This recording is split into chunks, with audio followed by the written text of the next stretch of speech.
मोदी जी एक बात पूछती हूँ बताओ न मोदी जी अब नींद मुझे आती नहीं। अब नगमा क्या कह रही है सुनिएगा के नाम है नगमा हूँ मैं बिहार की बेटी। हाँ नाम है नगमा हूँ मैं बिहार की बेटी। हालात ने बना दिया बाजार की बेटी। हालात ने बना दिया बाजार की बेटी। रोजगार अपनी बेटी को दीजिए न मोदी जी, दीजिए न मोदी जी अब नींद मुझे आती नहीं। आपकी पति आपको क्यों छोड़ दिया है? क्यों आपके बच्चे को देखना नहीं चाहते, आपको देखना नहीं चाहते? वो दहेज के लालच में।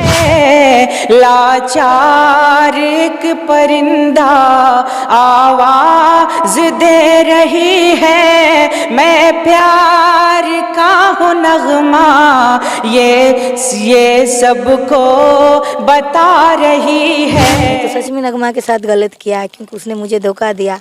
एक बच्ची पैदा करके रोड पे मुझे छोड़ दिया है। लेकिन मैं भीख ट्रेन में नहीं मांग करके मेहनत कर रही, लेकिन मेरी हालत भीख मांगने जैसी। एक दर्द गा रहा हूँ नगमा की ये कहानी सबको सुना रहा हूँ।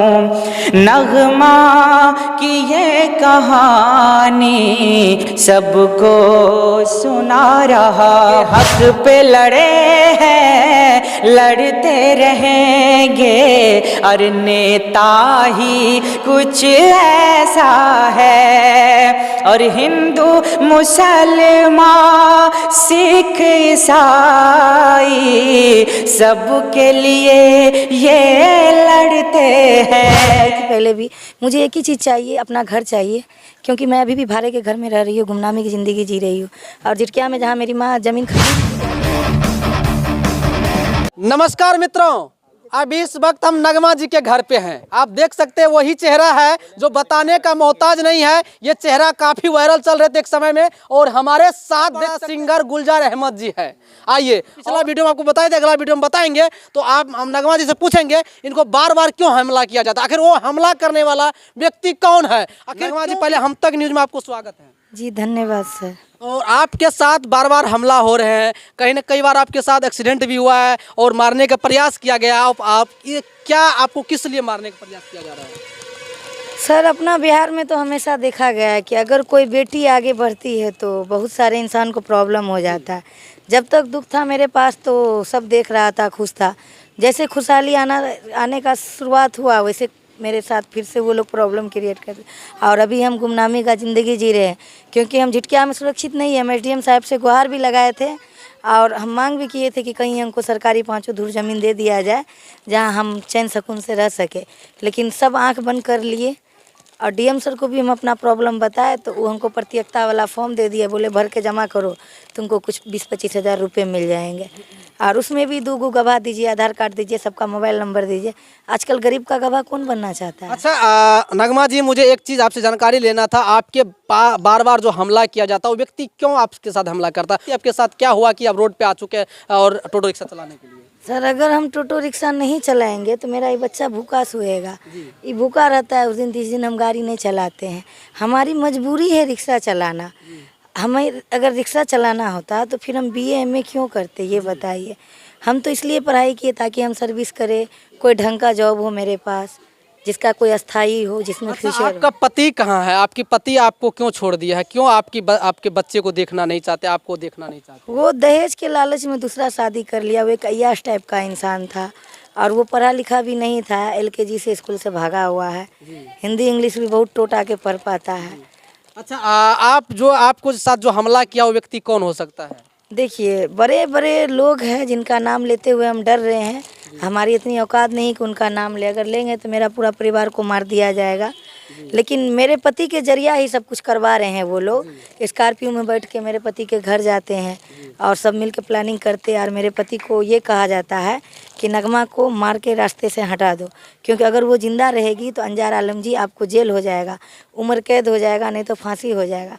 क्योंकि आपने तो सच में नगमा के साथ गलत किया है, क्योंकि उसने मुझे धोखा दिया, एक बच्ची पैदा करके रोड पे मुझे छोड़ दिया है। लेकिन मैं भीख ट्रेन में नहीं मांग करके मेहनत कर रही, लेकिन मेरी हालत भीख मांगने जैसी ही है। चलिए देख सकते हैं कहीं ना कहीं एक बिहार के बेटी जिस प्रकार से बेटा को अधिकार मिलता है उस प्रकार से आखिर बेटी को क्यों नहीं। बाकी तमाम मुद्दे पर बात करने के लिए हमारे साथ देख सकते हैं गुलजार अहमद जी और कहीं ना कहीं AMIM के नेता है और सद्दाम जी है हमारे साथ। आइए गुलजार जी से कुछ दो लाइन लिखे हुए हैं नगमा जी हैं गुलजार अहमद जी। बहुत अच्छा। और आज चंद लाइन 2-4 लाइन आप लिखे हैं नगमा जी के ऊपर, हमारे दर्शकों का 2 लाइन सुनाइए जी। कोशिश करते हैं जी। कि एक नगमा की कहानी 2 लाइन में कहने की कोशिश करते हैं, सुनिएगा। दिल से सुनो यारो, दिल से सुनो यारो, एक दर्द गा रहा हूँ। दिल से सुनो यारो, एक दर्द गा रहा हूँ। नगमा की ये कहानी सबको सुना रहा हूँ।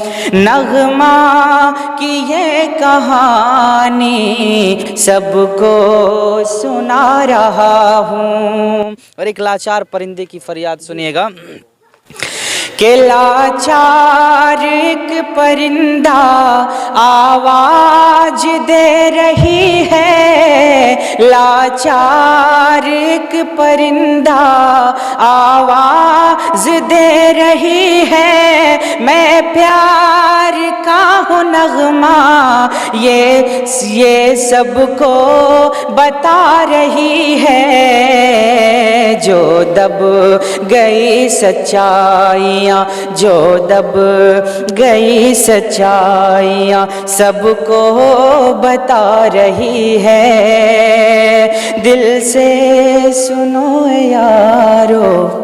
अच्छा, हमारे दर्शकों का दो लाइन पिछले वाला भी जो गाए थे 2 लाइन हमारे दर्शकों को सुना दीजिए। उसके बाद हमारे जी फर्स्ट टाइम मैंने इस गीत को पढ़ा था। नगमा की कहानी इसमें है, सुनिएगा।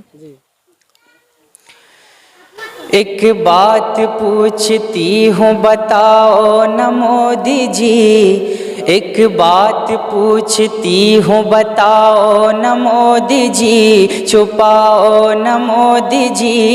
एक बात पूछती हूँ बताओ न मोदी जी, अब नींद मुझे आती नहीं। अब नगमा क्या कह रही है सुनिएगा के नाम है नगमा, हूँ मैं बिहार की बेटी। हाँ नाम है नगमा, हूँ मैं बिहार की बेटी। हालात ने बना दिया बाजार की बेटी, हालात ने बना दिया बाजार की बेटी। रोजगार अपनी बेटी को दीजिए न मोदी जी, दीजिए न मोदी जी।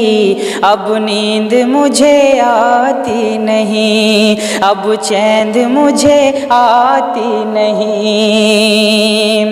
कि बच्चे हैं मेरे साथ, परिवार है घर पे, बच्चे हैं मेरे साथ, परिवार है घर पे। सहारा नहीं है कोई, न छत है मेरे सर पे, सहारा नहीं है कोई, न छत है मेरे सर पे।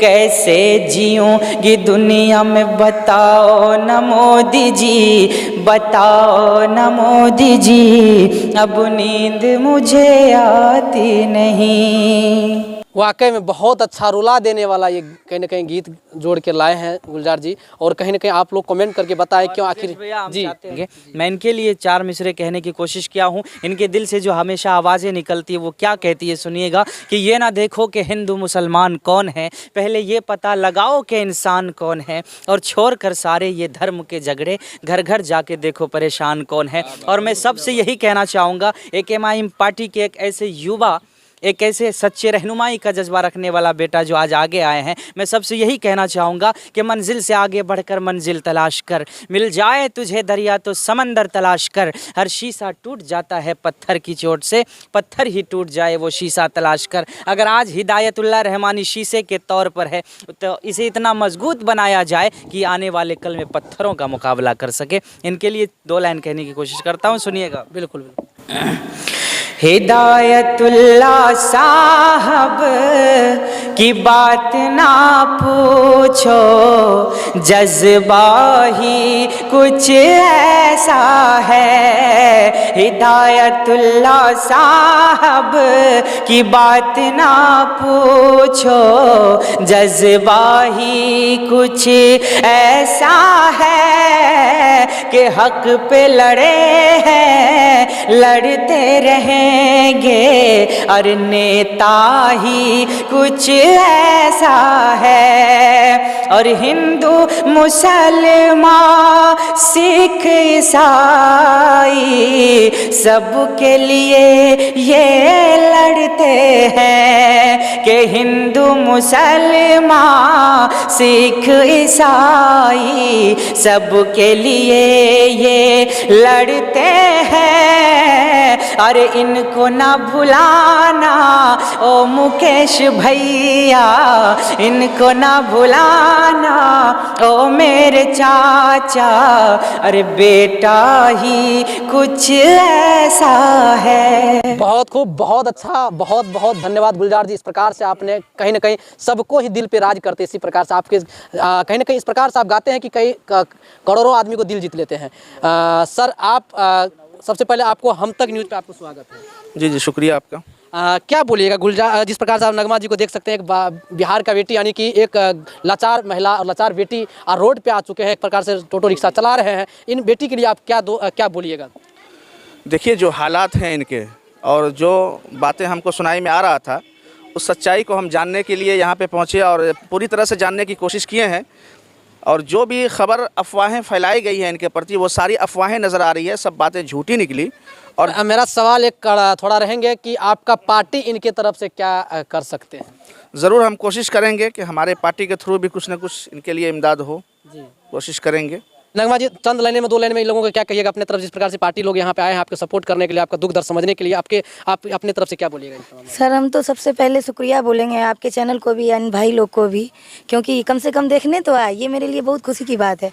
कुछ हमें और उम्मीद नहीं है, बस मैं सरकार से ये गुहार लगाई थी पहले भी, मुझे एक ही चीज़ चाहिए, अपना घर चाहिए, क्योंकि मैं अभी भी भाड़े के घर में रह रही हूँ, गुमनामी की ज़िंदगी जी रही हूँ। और जिटकिया में जहाँ मेरी माँ ज़मीन खरीदी भी थी, बिहार सरकार ज़मीन था, और वहाँ हम लोग को चैन नहीं लेने दिया गया, मेरा जान पे खतरा था, तो हम अपने जान बचाने के लिए यहाँ गुमनाम जगह पे रह रहे हैं। अच्छा, तमाम जो मेरा दर्शक देखने वाले हैं उनको क्या बोले, जिस प्रकार से आपके ऊपर आरोप लगाया गया कि आपके पिताजी के बारे में झूठ बोल रहे हैं और कहने कि आप झूठे हैं, ये है वो है, उनको अपने भाषा में आप क्या बोलिएगा तमाम देखने वाले दर्शकों को? हम उनको यही कहेंगे कि किसी के कहने से कोई गलत नहीं हो जाता है। अगर आपको जानना है हम गलत है या सही है, तो आप मेरे पास आए, हमारे घर पे आए और देखें और जानें कि क्या सच्चाई है। और हम जो भी बात बोलते हैं कभी झूठ नहीं बोलते हैं, मेरे पास हर बात का एविडेंस है, और मेरे खिलाफ बोलने वाले से आप एविडेंस मांगें। अगर कोई गलत किसी का सुनाया बात कह के मुझे गलत ना समझे, क्योंकि दिल बहुत दुखता है, और हम गरीब के पास किसी को कुछ करने के लिए कुछ नहीं होता है। अगर कोई गलत बोलता है तो हमारा दिल दुखता है और हमारी आंख से आंसू बहते हैं। हमें रुलाना अच्छा लगता है, हमें दुख तकलीफ देना अच्छा लगता है, तो शौक से हमें गलत समझे। लेकिन हम कितना गलत है ये रहमानी भाई भी बता दिए, सद्दाम भाई भी बता दिए।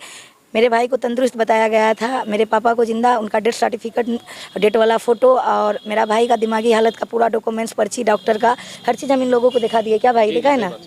तो आप बताइए इससे बढ़ के एविडेंस क्या देंगे? मेरे बारे में कहा गया था अगला न्यूज़ में मेरे पति के द्वारा कि मेरा ही लिखा आवेदन से कि देखिए वो केस कर रही है, कोई मेरे साथ गलत करेगा तो हम केस नहीं करेंगे। बिल्कुल। क्या आप वो आवेदन निकाल के दिखाइएगा, देखिए नगमा शरीफ आदमी पे केस कर दी।